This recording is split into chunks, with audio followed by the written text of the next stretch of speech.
Hello, my amazing first grade artists. It's time to start our second quarter of art together. So this quarter, my friends, we have another new art folder, which you should have picked up last week, along with a paint bag. Now again, your paint bag also has your pet paintbrush. You can take that friend out, but please don't open your paint cup yet until the date that is on your bag for that project. I also gave you a couple Q-tips, not to clean your ears, but to do some dot painting for those projects, and some glue because we're going to be doing some collage projects and we're going to need some extra glue. So I provided you with one extra glue stick, my friends. Now on your art folder, artists, there's a schedule of all of our second quarter art. Because we're going to be remaining virtual, and even if you do decide to come back in person for hybrid, you will still have art at home or wherever your learning space is.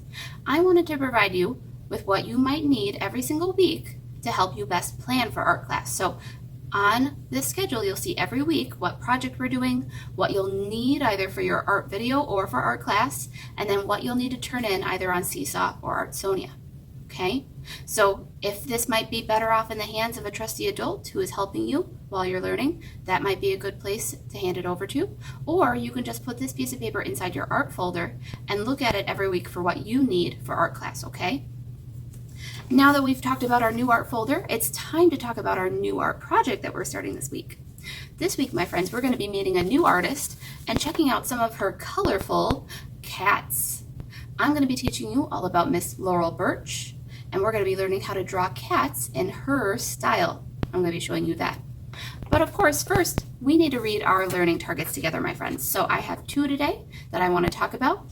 So I'll go first. Here I go. I can recognize an artist from her art. Again, by listening, we can tell that our artist is a female because I said her art, right? That would be Miss Laurel Burch. We're going to look at her and some examples of her cat art in a little bit here.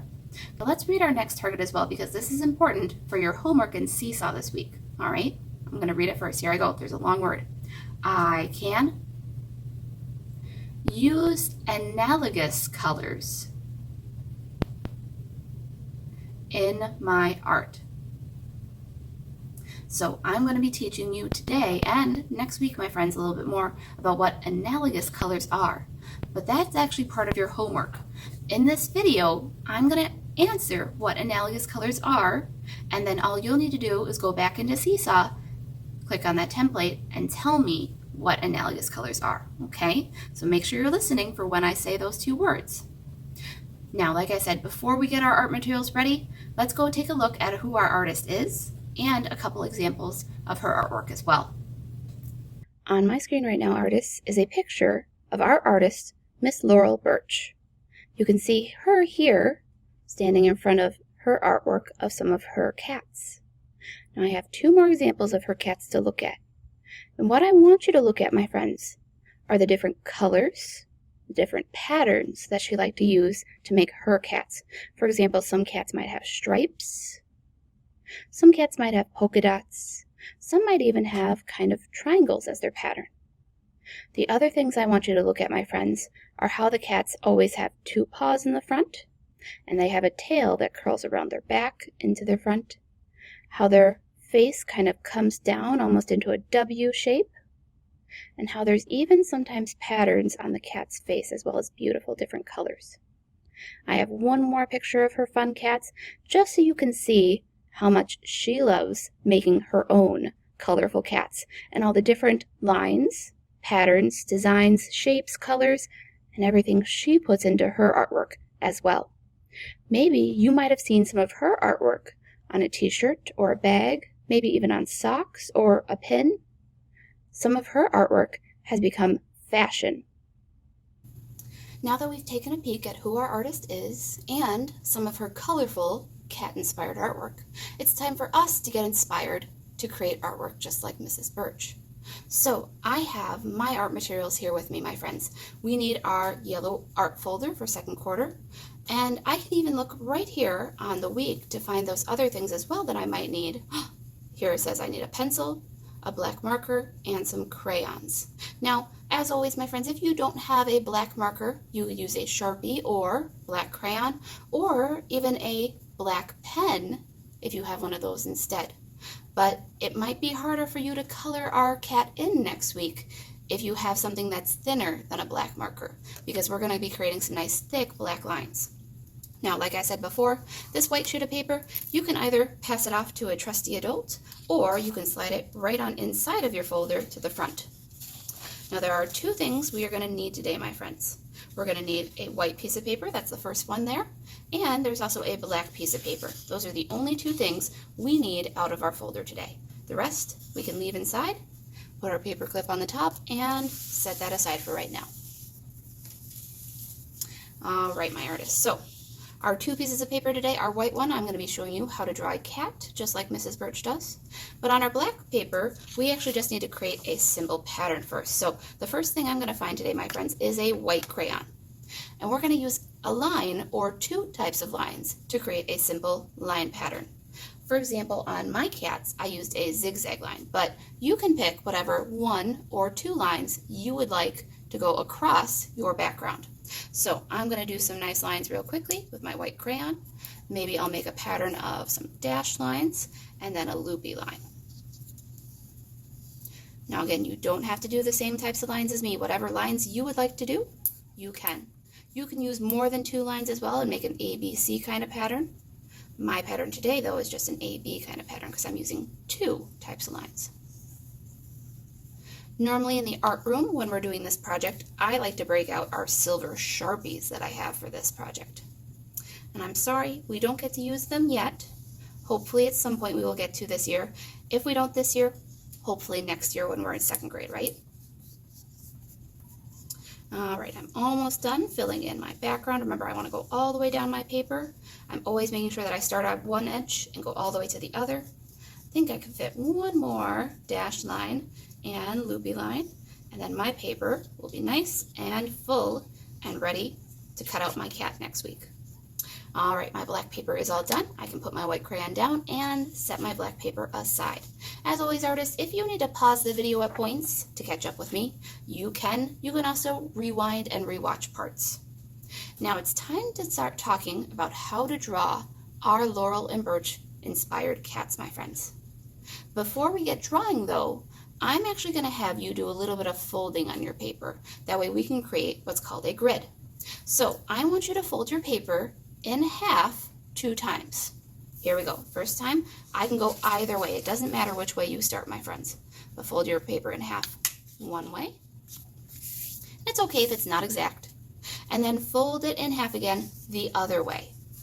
What we're trying to make is 4 equal rectangles to form a grid on our paper. Now that I've folded twice, I'm going to open it up and take a quick peek. I should be able to count, yep, 1, 2, 3, 4. And I'm going to make them just a little bit easier to see with my pencil by drawing lightly on top of them. And that's going to be our grid to help us draw our cats together today, my friends. Again, if you need to pause the video here to catch up, you can. Now, when we're drawing our cat today, my friends, I want you to draw yours in pencil first. I'm going to draw mine in black marker to make it easier for you friends to see. And you will be tracing your pencil with either a black marker or black crayon or whatever you have, like I said. But I'm going to do it this way so you can see it better. I just want you to do in pencil in case you make an oops. So we're going to start with our cat's face today. I'm going to be in just this first box only for our cat's face. Like I said, we're going to start kind of with a rounded W. So watch. I'm going to make, starting close to the top, curve my W, bring that middle part up. The other part of my W will curve as well and come up.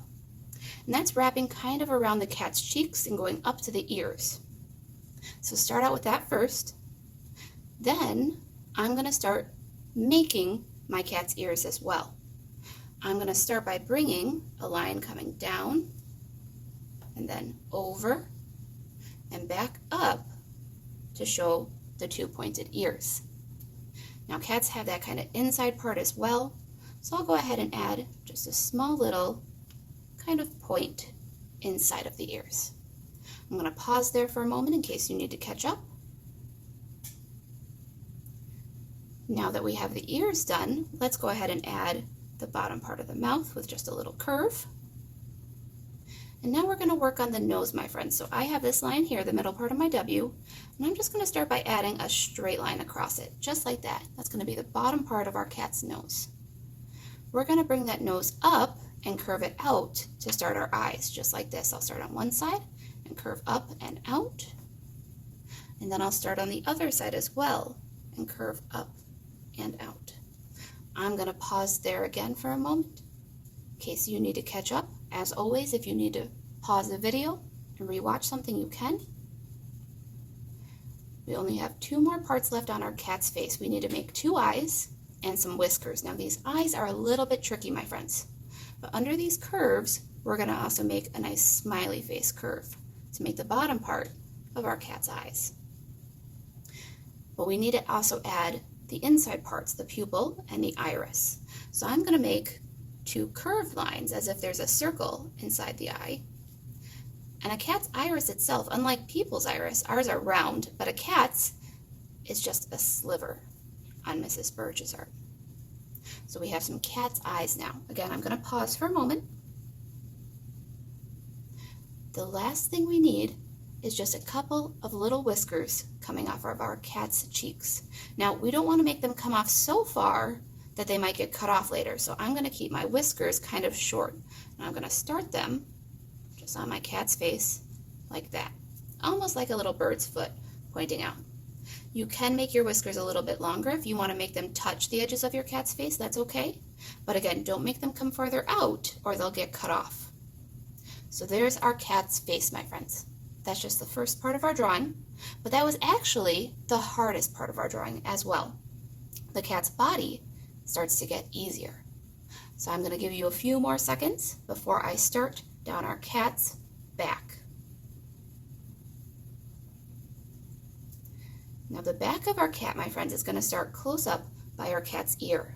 And it's actually going to come through our second part of our grid, through our third, and it's going to stop when it touches this line at the bottom. So here I go. I'm going to start up by that ear, and I'm going to bring it through here. Then I'm going to start curving it. Once I touch that line, I'm going to start curving it around and curving until I touch here and stop. Again, I don't want to go past that middle line.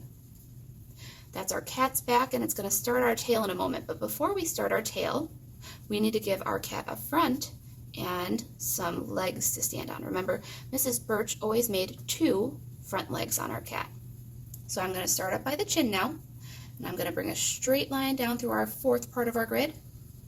Kind of like our W that we made on the face, I'm going to round it and bring one leg up, and then I'm going to come down and bring my other paw, but I'm not going to bring that one as far up, my friends. I'm going to stop there. On Mrs. Burch's cat as well, she always liked to add a couple toes. So on your cat's paws, just add about 3 straight lines. We're only 1 step away from finishing our cat's body now, my friends. We need to curve in the tail. Now make sure you watch closely how I do this. I'm going to start back down here where our cat's back ended, and I'm going to curve it up so it touches and meets where that paw ended, just like that. But I'm not going to stop my line yet. I want to start bringing it inside of my cat, and I'm going to curve it kind of like the letter S, but it's going to be a backward letter S, okay? So it's going to curve around this way instead, and it's going to stop right about here. So you see how my S is going backwards right now? We're going to now wrap that tail around. I'm going to give it a little bit of a round end and come back around the other side to give that tail a little bit of width. And I'm going to stop there. So there is our cat inspired by Miss Laurel Burch. Now, as always, artists, it's okay if your cat does not look exactly like mine or like Mrs. Burch, because every single one of us is a different artist, and different is wonderful. Every cat should be different. It is just inspired by a famous artist, okay?